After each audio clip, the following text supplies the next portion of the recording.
Matapos i-endorso ni PRRD Marcoleta, nag-number 1 sa 2025 senatorial survey ba? Woo! Yes. Abalos, Pacquiao.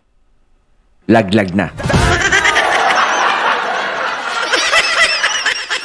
Ayan, syempre itong balitang ating matutunghayan ngayon ay nagbula kay Showbiz Fanatics. At syempre ito po ang inyong lingkod na si BT na magbibigay ng reaksyon at komento dito sa video na ating matutunghayan ngayon. At huwag na natin pagtagalin at sabay-sabay na nating panoorin ang laman ng video na hatid sa atin ni Showbiz Fanatics at bibigyan natin ng reaksyon ng balitang ito.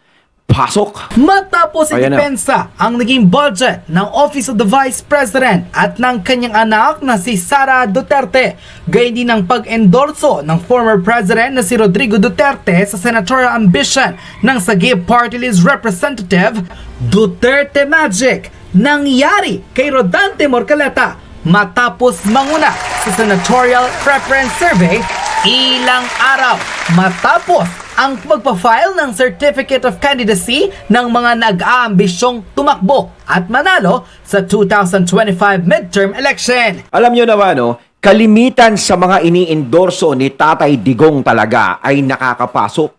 Ang imposible ay magiging posible. Gaya ni Kong Marcoleta. Hindi lang yung pag-i-endorso ni Tatay Digong kasi ang talagang nagpataas sa kanya, kundi yung prinsipyong pinapakita ni Kong Marcoleta sa taong bayan kaya siya sinusuportahan. Di ba mga katunay? Tolentino nga, di ba? Wala naman masyado, hindi naman, never heard naman siya. Di ba? Hindi naman masyado siyang pumuputok-putok. Pero nung nasama siya kay PRRD, nakita naman natin. Nanalo. Tapos nung nanalo, ngayon, di wow. Pero si Kong Marcoleta, alam ko, ito yung tao na hindi sumusunod sa ganung yapak. Gaya kay Tolentino. Matatagang prinsipyo nito ni Kong Marcoleta. Kasi kung walang prinsipyo to si Kong Marcoleta, alam natin, nasa kongreso to eh. 'Di ba? Maaaring mapasunod dun yan. 'Di ba? Pero hindi. Pinatunayan ni Kong Marcoleta na hindi siya kaya talagang hawakan sa leeg at dun siya pumapabor kung sino ang tama. Kaya, congrats Kong Marcoleta. Malalaman pa natin yan hanggang 2025. Tila nagkatotoo ang pangako ng former President na si Rodrigo Duterte na bukod si Marcoleta ang kanyang number 1 candidate. Nanguna pa ito sa senatorial pre-election surveys ng ArcLight kung saan naniniwala ang maraming Pilipino na kung ngayon gaganapin ang halalan, si Marcoleta ang magiging number 1. Abay, tama lang. Posible pa di umanong mag-landslide victory ang kandidatura ng Sagip Party List Representative dahil habang papalapit ang halalan, nadaragdagan pa ang mga taong pipili sa kanya para manguna sa midterm election sa pagkasenador. Ito yung sinasabi ko gusto ko talaga maging number 1 si Marcoleta eh. Kung meron lang talagang deserve na maging number 1, siya yun. Hindi yung kung sino-sinong mga sep-sep. Diba? Narito ang buong detalye ng balita na umani ng samot-saring reaksyon matapos magdilang anghel ang Pangulong si Rodrigo Duterte at nag-number 1 na sa senatorial preference survey ang Sagip Party List Representative na si Rodante Marcoleta. Panoorin ang full video. PDP is my party. Marcoleta, susuportahan ko yan. Yun Mahusay, mabait, and he has the integrity. Ayun! Ayan na, nagsalita na si Tatay Digong malinaw na malinaw pa sa sikat ng araw. Diba? Nasusuportahan ni Tatay Digong si Kong Marcoleta. Botohan ninyo si Marcoleta. Yes! Siyempre, Tatay Diggs. Kung maaga pa lang boboto na ako, iboboto ko si Kong Marcoleta. Gusto mo, Tatay Diggs, puro Kong Marcoleta na lang nasa balota ko. Kasi siyempre naman, kasama din yung mga ibang nasa lineup mo na karapat dapat, di ba? Hindi lang iba. Kinakailangan straight na natin. Aba. hindi man ito kampanya, pero kung nandyan na yan siya, I'm asking everybody who's listening now about Gatos Luzon, botohan ninyo si Marcolita kasi mahusay yan. Yes!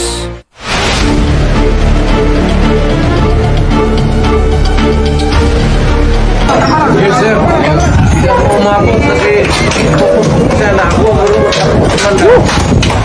Puro, lumipad ako.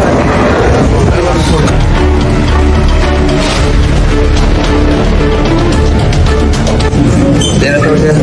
General Kinsay po. Nakakatuwa naman tignan, no? Nakita natin si Kong Marcoleta at si Tatay Digong ngayon, no? Talagang nakaka-excite talaga. Parang gusto ko nang mag 2025. Di ba? Ang saya. Sorry, General Bayan yan. Support you all the way, sir. Yun o si Ipe.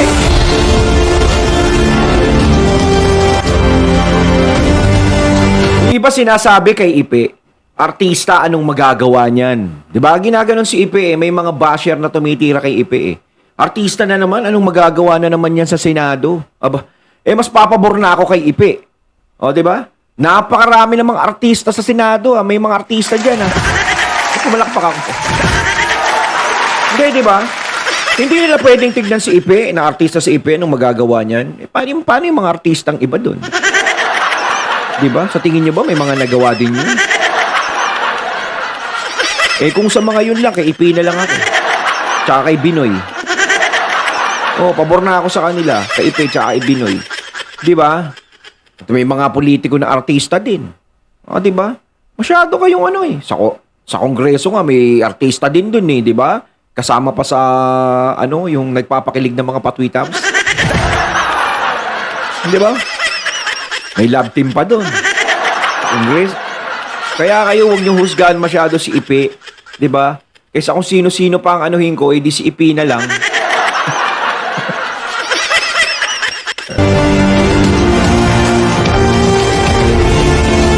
Yun, Yari. Marcolita number 1. Number 1.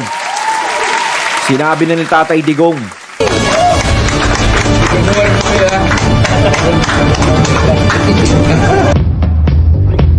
Showbiz Fanatics yan, supportahan natin si Showbiz Fanatics. Mukhang nagbilang anghel nga Yes. ang former president na si Rodrigo Duterte dahil matapos lamang ang kanyang naging pagsuporta sa Sagip Party List Ayan na, malalaman na si natin ang Rodante survey, Marcoleta mga at katunay, sinabi ang ito tunay na ang survey. kanyang number 1 senator sa midterm election. Kumpirmadong nauna na sa senatorial preference survey ang Sagip Party List representative kung saan pinataob ang mga kilalang pangalang tatakbo rin sa nasabing posisyon. Isinagawa ng ArcLive ang Ayan na. nasabing official survey kung saan tinanong nila ang mga botante na kung ngayon mangyayari ang halalan, sino ang kanilang ibobotong 12 senatorial aspirant sa darating na 2025 midterm election. Ayun, napakagandang tanong yon mga katunay. Kung ngayon mangyayari ang halalan, sino ang 12 iboboto nyo? Ayan. Pwede nyo i-comment sa comment box natin mga katunay para malaman natin kung sino ang mga nasa puso natin.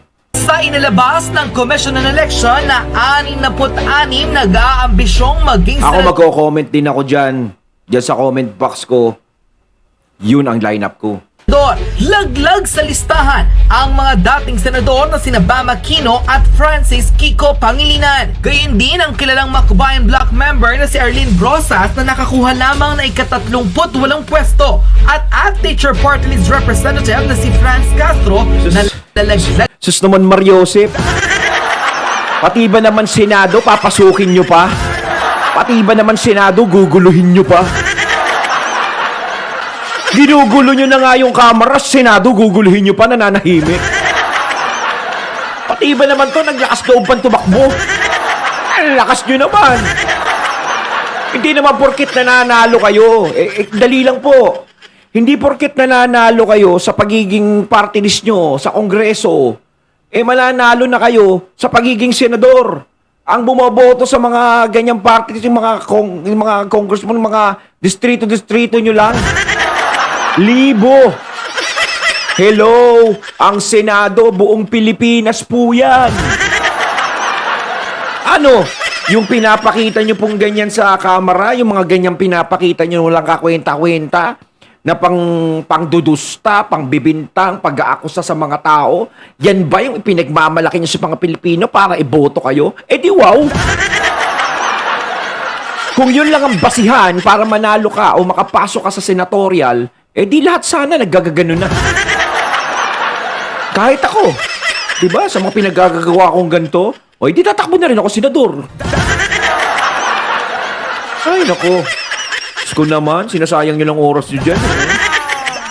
Nag-green sa listahan na nasa ika-35 Oh. pwesto. Laglag din sa Magic 12 ng naturang survey ang mga dati at nooy senador, maging ang mga senatorial debt ng Marcos administration. Ay, that's true? Hindi sa akin ang galing yan, ha? Eto sa nilabas ni Showbiz Fanatics, ayan, oh, laglag daw kayo. Pero syempre, pampalakas loob, magbigay tayo pampalakas. Hindi pa naman tapos yan. Survey lang yan. Kayo din naman nagpapasurvey kayo eh. 'Di ba? Nagiging number 1 din kayo sa survey. Halos straight nga rin kayo. Kayo lahat eh. Walang senatorial si FPR ding nakapasok eh. Ganon, 'di ba? O dito naman sa Arcline. Ano ba Arcline? Dito wala kayo. Wala kayo dun sa survey. Pero ako gusto ko dyan si Tito Sen. Oo. Si Tito Sen gusto ko dyan. Pero si Tito Sen naman kasi, bakit ka naman kasi sumama dyan? Tito Sen! Ano? Hindi talaga si Tito Soto kasi idol na idol ko talaga yung TVJ. Yung Tito Vic and Joey. Talagang nung panahon sa tape, yung laban nila sa tape, talagang pinaglaban ko talaga yan. Yung TVJ, isa ako talaga sa pumanig sa Tito Vic and Joey nung mga panahon na yun. Ang laki ng respeto ko dyan. Kumbaga, ako gusto ko talaga si Tito Sen. Kaso nga lang, Tito Sen naman, bakit naman din? Nandiyan. Okay na sana, nag-independent ka na lang, Tito Sen eh. Oo. Pero gusto ko talaga si Tito Sen, laki ng respeto ko dyan. Diba? Laki ng respeto ko dyan. Tito Vic and Joey, salute po. Pero Tito Sen, ako naman. Andyan eh. Igong makapasok sa nasabing top list ang People's Champ na si Manny Pacquiao. Ako, yan yun naman yan. Yan yung pahinga yan. Oy, Manny. Malapit-lapit na yung laban. Alam ko may laban ulito, di ba? Oo. Mag-concentrate ka na lang kasi sa mga laban mo. Eh, hindi mo na nananakaut yung mga kalaban mo eh. Oo. Di ba? Kasi hindi na siya makapag-concentrate. Dati talagang pagpakyaw talaga. Nakikita natin dun yung bangis sa pagboboxing, yung galing talaga. Ngayon, parang ang lambot mo na eh. Panahon na para magpahinga ka, Pax. Diba? Idol kita sa pagboboxing, Pax. Idol talaga kita. Kaso, sa politika, medyo tabla muna tayo ng konti. Labas muna tayo dyan. Incumbent Senator at re-electionist na si Lito Lapid. Panfilo Lacson. Batang Quiapo. Sigurado to si Primo, si Sir Lito. Ako gusto ko rin yung arte, talagang yung si Sir Lito Lapid. Nanonood din ako ng pelikula niyan eh, mga Leo Guerrero. Tapos yung Julio Valiente, hinahati yung bala sa 5. Diba, isang bala, hinahati sa 5. Ako, 2. Diba? Ganon eh. Mamaya dun sa Batang Quiapo is tigihin si Primo. Eh, kaso nga lang, pag natalo, sayang naman yun. Paano babalik si Primo sa Batang Quiapo? Baka buhayin.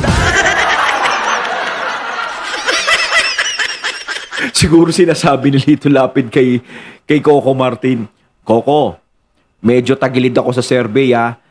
Pag sa Batang Quiapo, meron tayong scene na barilan, tatamaan ako. Tapos wag mong na tegi ako, ganun, parang ganun.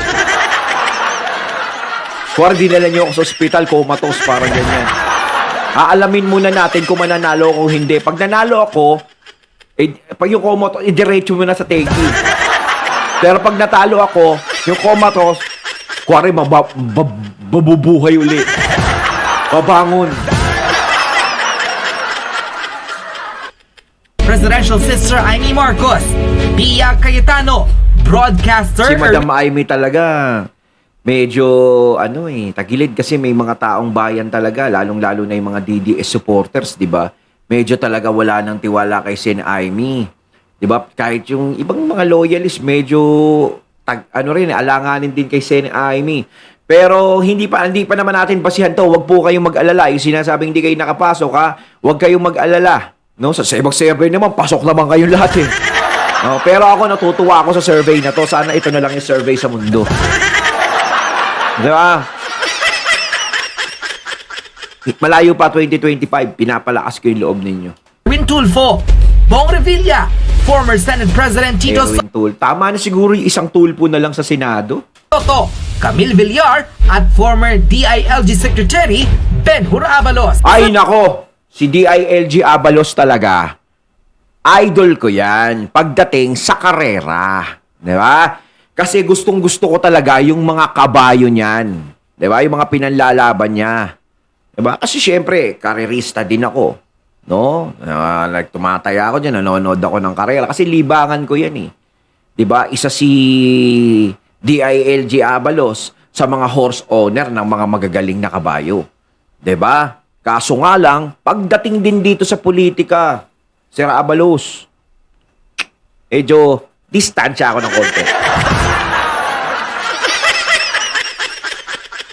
Huwag mo akong bibigyan ng kabayo, ha? Baka regaluhan mo ako, ha?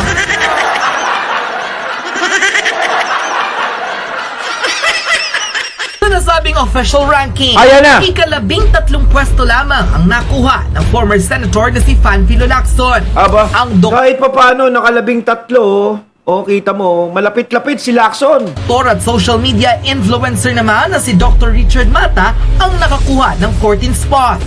Nasinundan ng presidential sister na si Sino Richard Mata? Pero ito, si Erwin Tulfo, naniniwala kayo na magiging 17 yan. Tingin nyo mga katunay. Amy Marcos na nasa ika-15th spot na pinaniniwala ang malaki ang naging epekto matapos ang tila hindi nito pag-amin sa mga di umunig bisyo ng kanyang kapatid. Nasa ika-16 na pwesto ang dating senador na si Gringo Honasan na nagsilbing cabinet secretary ng dating Pangulong si Rodrigo Duterte. Mula sa number 1 spot, laglag sa 17th spot ang controversial congressman na si Erwin Tulfo na sinundan ni Ariel Carabin na nasa 18th spot, na sinundan ng former Senate President na si Tito Soto, Jesus Hinlo Jr., Ben Tulfo, People's Champ Manny Pacquiao na nasa ika-22 pwesto, Francis Tolentino na nasa Ayan! Yan, Tolentino. Ayan. Number 23 ka, Jordan ka pa, ha? Numero ni Michael Jordan. Yan, kasi medyo kahit sabihin mong hindi lang yan ang survey, no? Kasi ikaw di ba? Gara ng ginawa mo, tol. sa 23rd spot at Norberto Gonzales na nasa ika-24 na pwesto na siyang tumakbo sa pagka-vice-presidente at nakalaban ni VP Sara noong 2022 election. Pasok sa Magic 12 ang PDP laban senatorial candidate at lawyer na si Raul Lambino. Gayon din ang TV host, actor at Hindi ko Raul Lambino. philanthropist na si Willie Revillame. Nox naman! Hindi nga. Nakapasok si Willie, number 11, no? Wow! Ang aktor na si Philip Salvador na nakuha Yun. naman ang ika-10 pwesto. Pasok din sa nasabing listahan. Hindi, para balanse, di ba? Para balanse. Nandun si Philip Salvador. O, di ba? Para maganda. Si Robin tsaka si Philip. Tapos nandun naman si Jinggoy tsaka si Bong, di ba? Si Bong ba kasama? Alam yung si Bong, di ba? Re-election ba yan? O ano? Hindi ko nakita yung kanina eh. Basta yun na yun. Re-election ba siya? Hindi. Oo. Ang governor noon ng Ilocos Sur na si Chavez Singson. Ang congressman na si Bonifacio Busita ang nasa ika-8 pwesto naman. Ako, mga katunay, gusto ko talaga to si Congressman Busita. Si Sir. 'Di ba? Talagang pinaglalaban niya yung karapatan ng mga riders. Yun ang gusto ko sa kanya eh. Yun ang nagustuhan ko. No, si Busita. Sabing senatorial preference survey. Gayon din ang former Ayun, no? Executive Secretary Vic na si Rodriguez. Vic Rodriguez. Oh, ito karapat dapat talagang makapasok to. Si Vic Rodriguez para sa akin. Ay pasok din sa nasabing listahan na nasa top 7 naman. Pasok din sa senatorial lineup ang PDP laban candidate na si Jimmy Bondo Di ba singer to, si Jimmy Bondo? na nasa ika-6 na pwesto. Pasok sa Dati. top 5 ang doktor at cardiologist na si Willie Ong. Hoy, balita ko, good news, medyo umiinam na ang pakiramdam ni Doc Willie Ong. No? Maraming salamat sa Diyos at ang ating doktor ng bayan, no, ay nagiging mabuti na ang kalusugan at sana'y magtuloy-tuloy na at maging maayos. 'Di ba? At ito, malamang ko, itong survey na to ang magpapagood sa kondisyon lalo ni Doc Willie Ong. Ilang beses na siya tumakbo pero natatalo, hindi siya napagbibigyan ng pagkakataon, no? At ilang beses ko din siyang binoto, no, kapag tumatakbo siya sa pagiging senador. 'Di ba? Sa pagiging senador. Pero siyempre nung Vice President Doc Willie, siyempre kay VP Sara talaga ako pumanig. Sorry lang doon, Doc Willie. Pero sa pagiging senador talaga, Doc, sinusuportahan kita dyan. Kahit dati pa, pag tumatakbo ka. Ngayon, talagang susuportahan kita. 'Di ba? Maganda yan sa lalo sa kondisyon mo. Magpagaling ka, Doc, dahil kapag ikay naging isang senador, talagang mapapasubo ka. At huwag masyadong magpaka-stress dahil alam natin nakaka-stress siyang Senado. Huwag masyado. Ang nandiyan ka, mas makakatulong ka pa sa mga tao, lalong-lalo na yung mga nagkakasakit. Yun, mas maganda mong tuunan ng pansin. Yung ating kalusugan. Ang re-electionist at PDP laban senatorial candidate na si Bato de la Rosa na Si Pastor. O ba, Pastor. nakuha ang ika-4 na pwesto. Umangat naman Si sa third Bato. spot. Kaya ako hindi ako naniniwala doon sa isang survey na nilabas eh. 'Di ba? Pasok lahat ng mga nung mga kabila, pero ang pasok lang si Marcoleta, tapos si Bongo, pero wala si Senator Bato. Kaya hindi ako naniniwala. Hindi ako naniniwalang hindi makakapasok ng Magic 12 si Senator Bato. 'Di ba? Hindi ako naniniwala doon. Ang televangelist at controversial pastor at Bongo. KOJC founder na si Apollo Kibuloy. Number three, Habang ba? top 2 naman ang re-electionist at kilalang Duterte ally na Ay. si Senator Christopher Lawrence Bongo. Ay, ako talaga, gustong-gusto ko yan. Forever Bongo. Kahit anong paninira ang ginagawa nyo kay Bongo, malaki pa rin ang naitulong ni Bongo sa mga taong na-o-ospital. 'Di ba? Malaki yung naitulong niya. Doon nga lang, papasok ko sa ospital. Pag dilapit mo sa malasakit, nagsisiro bill ka. Wala kang binabayaran. 'Di ba? Sa PhilHealth, babawasan lang nila yung magiging gastos mo, yung kalahati, mawawala. Pero pag nilapit mo na ng malasakit talaga, matik. Ang laking tulong, ang laki talagang naitutulong nung malasakit center na yon, no? At ang nag-number 1 sa nasabing Ayan, syempre. Heartline Senatorial Preference Survey, ang Sagip Party List Representative na si Deserve. Rodante Morcaleta na siyang mas binoto ng maraming Deserve Pilipino yan, deserve. para manguna sa 2025 midterm election. Tama, Hindi na raw nakapagtataka kung bakit pa Si Bong Revilla kasama dyan. Siguro kung sa artista, magpalit naman tayo ng artista. Si Philip Salvador naman ang bigyan natin ng pagkakataon, di ba mga katunay?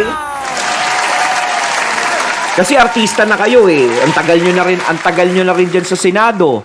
Di ba? O patikimin naman natin si Philip Salvador na maging senador. Pahinga muna kayo. Baka pagod na kayo. Hindi na nga kayo nakakapag-taping ng mga palabas nyo. Baka gusto nyo magkaroon ng pelikula. O di ba? Baka gusto mong di ba? Baka mga gawin kayo sa buhay nyo. Di ba? Huwag nyo ubusin yung oras nyo sa Senado. Iba naman. Ibigay nyo naman sa iba. At mga katunay, mas maganda siguro, is bigyan naman natin ng pagkakataon yung mga bago. Di ba? Puro na lang tayo luma eh. Bigyan naman natin ng pagkakataon yung mga bago. Yung mga bagong mukha naman, yung mga bagong kalakaran naman. parehas na naglag ang mga administration bet sa 2025 midterm election dahil bukod sa paulit-ulit na raw ang mga apelido at mga nagre-re-electionist sa senatorial lineup, tama, nakakaumay wala na. raw tiwala. Kung gusto nyo ng pagbabago, magsisimula yan sa 2025. Pero kung ayaw nyo ng pagbabago, sigurado yan. Yung mga re-election, iaano nyo lang yan pag ibinalik nyo. Ayaw nyo ng pagbabago nun. Kaya wala na kayong karapatang magreklamo kapag ganun ang ginawa nyo. Taong bayan sa mga taong ito magmula nang bumaligtad ang kanilang paniniwala at di umano'y ipagkanulo ang dating Pangulong si Rodrigo Duterte. Katulad ni na Erwin Tulfo, Benhur Abalos, Bong Revilla, Amy Marcos at Manny Pacquiao na kilalang nooy sumuporta sa dating Pangulong si Rodrigo Duterte at siyang sinuportahan naman ng administrasyon maging ni VP Sara noong 2019 senatorial election. Tila minarkahan na ng taong bayan ang Nako. mga pangalan nito kaya't hindi na raw nakapagtataka kung hindi pumasok sa 12 senador na ihahalal ng taong bayan base sa ArcLight Senatorial Preference Survey. Mukhang tapos nga rin daw ang pangarap ni Arlene Brosas at Franz Castro na hindi man lang umabot sa top 20 ng Senatorial Preference Survey. Mariosip, kung ako sa inyo, survey pa lang yan, huwag nyo nang ipagpatuloy. Huwag nyo na. Huwag nyo na sayangin yung oras nyo. Huwag na kayong mangampanya sa pagiging senador. Hindi ko naman kayo pinapangunahan, pero pag ganyan na yung nangyayari sa survey ninyo, at hindi nyo nakikita ang pangalan nyo sa Magic 12 o Magic 20, yung 20, kahit top 20 na lang. Kung ako sa inyo, hinto nyo na yan. I-withdraw nyo na yan. Diba? I-withdraw nyo na, tapos gastusin nyo na. Diba? Hindi, i-withdraw nyo na yung pagtakbo nyo sa senador. Sayang lang ang oras nyo. Mapapagod lang kayo nun. Ang ArcLight kung saan laglag sa 35 at 38 spot ang kilalang mga makabayan block member. Mas tiwala pa raw ang Tahimik yung maraming Senado, Pilipino sa guguluhin pa panahon eh. ngayon sa mga pangalan tila eto, bago sa bagong kanilang mukha. paninig at alam nilang hindi magnanakaw di gaya ng mga paulit-ulit na nangangarap na mabalik sa pwesto bilang senador. Para sa kanila, hindi na raw iboboto ng maraming Pilipino ang mga minsanan Yes. ng gamit lamang Yes. sa dating Pangulo at Yes. patuloy na nagbubulag-bulagan sa kasalukuyang ginagawang pangdanakaw ng ilang mga nasa gobyerno. Kaya dapat lamang raw mabigyan ng panibagong muka ang Senado Yes, tama at yun. dapat makapaghalal ng mga Bago naman. kung may malasakit sa mga Pilipino. Hindi rin nila pinagsisisihan na ibinoto nila bilang pasok sa Magic 12 ang mga senatorial aspirant na sina Vic Rodriguez at Representative Marcoleta dahil alam Yes. raw nila na hindi ito loyal sa mga politiko, kundi loyal sa kung ano Sa ang taong pangangailangan bayan. Yun ang maganda ron. maraming tao. Ayun, at ating natunghayan ng video na nagmula kay Showbiz Fanatics. Napakagandang balita naman yan, mga katunay. Ayan, no, nakita natin yung senatorial survey. No? Talagang may dalawa pa talagang tumakbo na kapal-face. Feeling mananalo. O yan, hindi nga nakapasok kahit top 25 eh. Ayan mga katunay, anong masasabi nyo tungkol dito sa video ng ating natunghayan ngayon? Comment lang po kayo sa comment box. So once again, I'm BT and I'm out. Peace.